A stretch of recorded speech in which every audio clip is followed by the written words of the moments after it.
اگر در حجره قلم و دفتری را 1000 سال به حال خود گذاریم، آیا امکان دارد که حتی یک حرف ا به وجود آید؟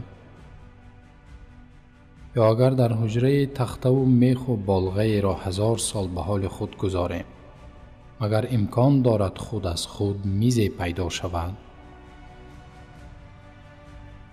یا اگر در حجره رنگ و قلم و لوحه را 1000 حتی 10,000 سال به حال خود گذاریم، آیا امکان دارد خود از خود رسمی به وجود آید؟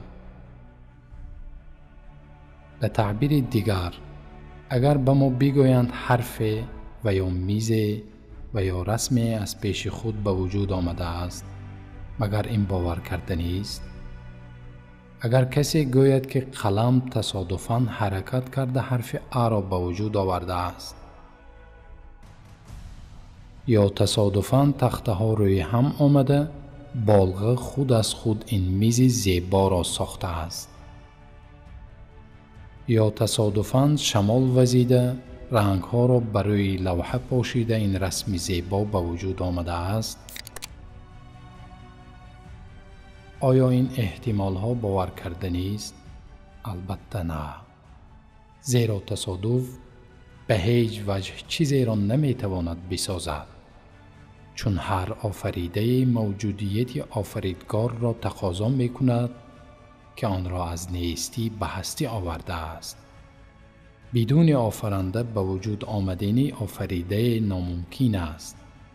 آره، یک حرف بی نویسنده، یک میز بی استا و یک رسم بدون رسام پیدا شده نمی تواند. این حقیقت را با این مثال می توان خوبتر فهمید. اگر به دست قلم گرفته حرف ا نویسیم، حرف ای نوشته اما نوپیدا، یعنی بعد از نیستی به وجود آمده است، چون که چند دقیقه پیش وجود نداشت، اکنون عرض هستی دارد. مادام چنین است، باید حرف ا نویسنده، یعنی پیدا کننده داشته باشد. بی نویسنده پیدا شوی حرف ا امکان ندارد، زیرا عقل و منطق تقاضا می کند که هر ساخته سازنده داشته باشد. بنابراین هر موجودی که می بینیم مثل حرف ا به سازنده نیاز دارد. برابر است که آن موجود پرنده باشد یا گل، شب پرک باشد یا درخت، ماهی باشد یا زنبور. خلاصه هر مخلوق به مانند حرف ا بلکه به مانند یک کتاب است. مادامی که تنها یک حرف ا برای پیدا شدن نیاز به پیدا کننده دارد، بی پیدا کننده وجود آن را تصور کردن ناممکن باشد، هرگز امکان ندارد که موجودات بیشمار این عالم خود از خود پیدا شده باشند. علاوه بر این، همچنانی که حرف ا بودن نویسنده را اثبات می کند، عیناً همین طور موجودات بیشمار عالم وجود آفریدگار را اثبات نموده با زبان حال خود گواه بر وجود خداوند یکتا هستند.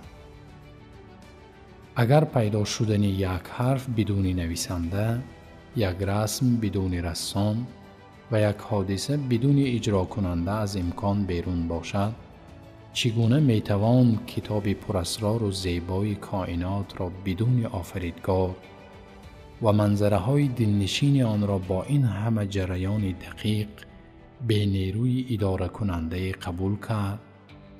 آیا انسان عاقل می تواند این را بپذیرد؟ از نیستی به هستی آمدن کائنات این خود دلیل آشکار بر موجودیت آفریدگار است، زیرا کائنات نیز به مانند حرف ا زمان وجود نداشت و من بعد به وجود آمد. مادامی که هر موجود به پیدا کننده نیاز داشته باشد، حتما این کائنات نیز پیدا کننده دارد. آن پیدا کننده ای که این همه کائنات را از نیستی به هستی آورده است، الله یگانه است.